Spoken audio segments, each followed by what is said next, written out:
ये चैनल केवल मनोरंजन के लिए है। हम किसी भी तरह के अंधविश्वास को बढ़ावा नहीं देते। सब्सक्राइब करें और देखें फ्राइडे, एक दिल दहला देने वाली हॉरर स्टोरी। बिना घबराए बेल आइकॉन प्रेस करना ना भूलें।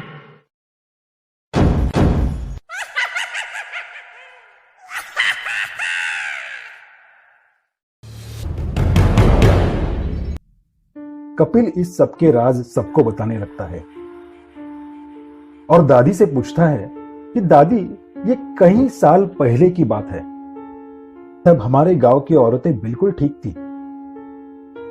सब जगह खुशहाली ही खुशहाली थी, किसी को कुछ परेशानी नहीं थी।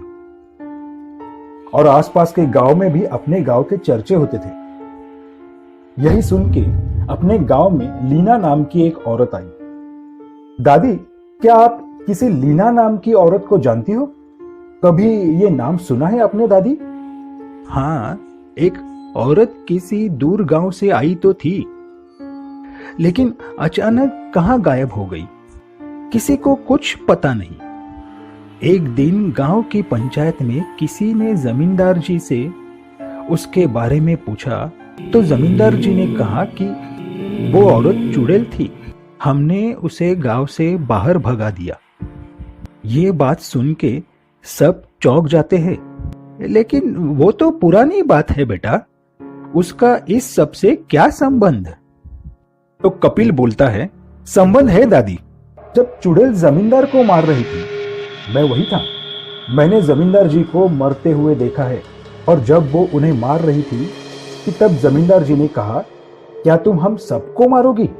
मुझसे गलती हो गई है, माफ कर दो मुझे। तो चुड़ैल ने कहा, उस रात तुम, सुहास, महेश और धीरज वहां थे। तुम सबको मैं मार डालूंगी,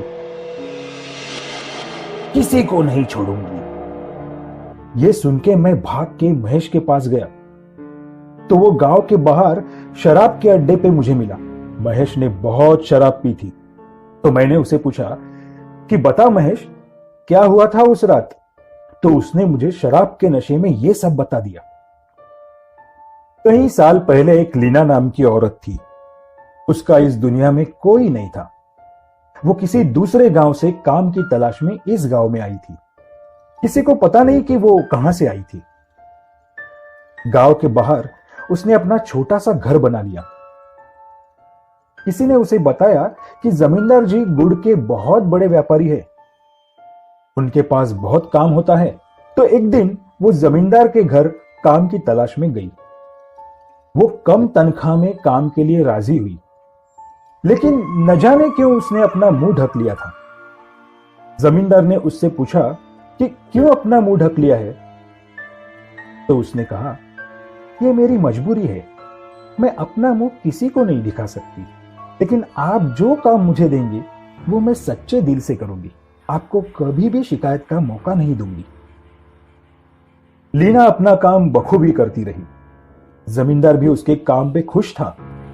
लेकिन एक दिन ऐसा आया कि उसके कारण लीना की जिंदगी बदल गई। एक दिन लीना अपना काम कर रही थी कि हवा के झोंके के कारण लीना के मुंह का कपड़ा अचानक उड़ गया।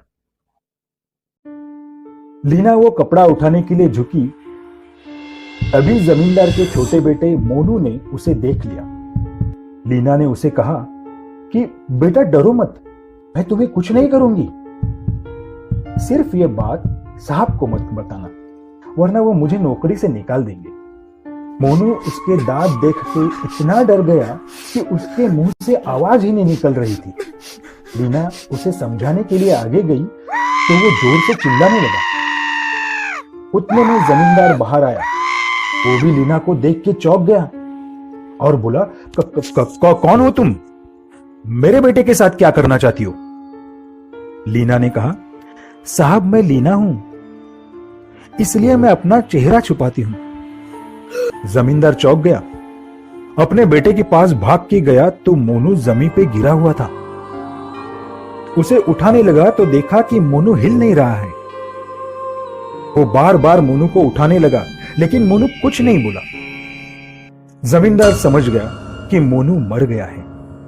जमींदार गुस्से में लाल हो गया और लीना को पकड़ लिया और बोला, कि तुम चुड़ैल हो, मेरे बेटे को तुमने मारा है, अब मैं तुम्हें नहीं छोड़ूंगा। जमींदार ने अपने दोस्त सुहास को बुला लिया और सब कहानी बता दी। सुहास ने कहा, इस चुड़ैल को अभी मार देते हैं, नहीं तो ये पूरे गांव को मार डालेगी। लीना उनकी बात सुन के डर गई। उसने कहा, मुझे छोड़ दो, ये गांव छोड़ के मैं चली जाऊंगी, मुझे छोड़ दो। और लीना जोर जोर से चिल्लाने लगी कि तभी उसका मुंह बंद करने के लिए जमींदार ने बाजू में रखा हुआ गुड़ लीना के मुंह में ठूस लिया ताकि वो चिल्ला न सके। दोनों ने लीना की बात नहीं सुनी। सुहास ने अपने साथ और गांव वालों को बुलाया। उनमें महेश और जिया के पापा धीरज भी शामिल थे, लेकिन जिया के पापा बार बार बोल रहे थे कि इसे छोड़ देते हैं, इसके दांत ऐसे हैं, उसमें इसकी क्या गलती। लेकिन किसी ने उनकी बात नहीं सुनी। फिर चारों लीना को घसीटते हुए जंगल में लेके गए। लीना चिल्लाने की कोशिश कर रही थी, लेकिन उसके मुंह में गुड़ भरा हुआ था।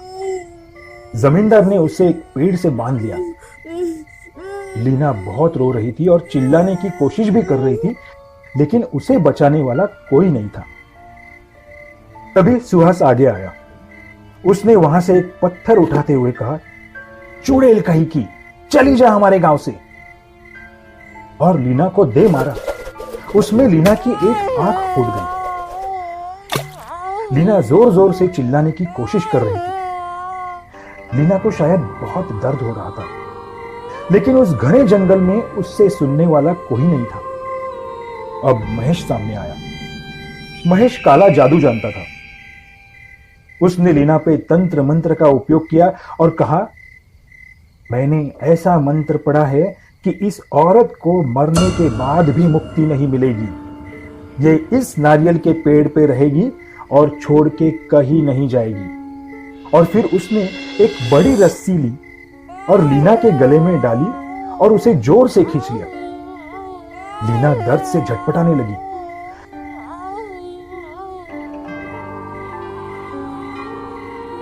तीनों लोग हंसने लगे, लेकिन जिया के पापा को उनका यह बर्ताव अच्छा नहीं लग रहा था। लेकिन इन लोगों के सामने वो कुछ नहीं बोल सके। अचानक लीना के मुंह से गुड़ नीचे गिर गया और वो चिल्लाते हुए बोली, मेरे साथ तुम लोगों ने बहुत बुरा किया है। मैं तुम लोगों को श्राप देती हूं कि तुम्हारे घर में जो बेटियां पैदा होंगी उनके दांत भी ऐसे ही टेढ़े मेढ़े होंगे। श्राप है, ये मेरा श्राप है। ये सुन के जमींदार गुस्से से लाल हो गया। गुस्से से जमींदार ने महेश के हाथ की डोरी खींच ली और छोड़ दी। लीना सीधे गड्ढे में जा गिरी। वो अपनी आखिरी सांसें गिन रही थी और बार बार बोल रही थी, इस सब की सजा तुम लोगों को मिलेगी। मैं वापस आऊंगी, मैं वापस आऊंगी, नहीं छोड़ूंगी तुम लोगों को। फिर उन चारों ने मिलकर उस पे मिट्टी डाल दी और उसे उसी पेड़ के नीचे दफन कर दिया। ये वही लीना है जो अपना बदला पूरा करने के लिए आई थी। अब उस चुड़ैल ने शायद अपना बदला पूरा कर लिया है। चारों लोगों को उसने मार डाला है। ये कहानी सुन के सब दंग हो गए। जिया भी खामोश थी। उसे लग रहा था कि मेरे पापा तो उसे मारना भी नहीं चाहते थे, फिर भी चुड़ैल ने उन्हें मार दिया। शायद उनकी गलती ये थी कि पापा ने उन लोगों का साथ दिया। अब सबको चुड़ैल के लिए बुरा लगने लगा था। इस पे दादी ने कहा, शायद ये चुड़ैल अभी किसी को परेशान नहीं करेगी, उसका बदला पूरा हो गया है। हम सब प्रार्थना करेंगे कि उसे अब मुक्ति मिल जाए।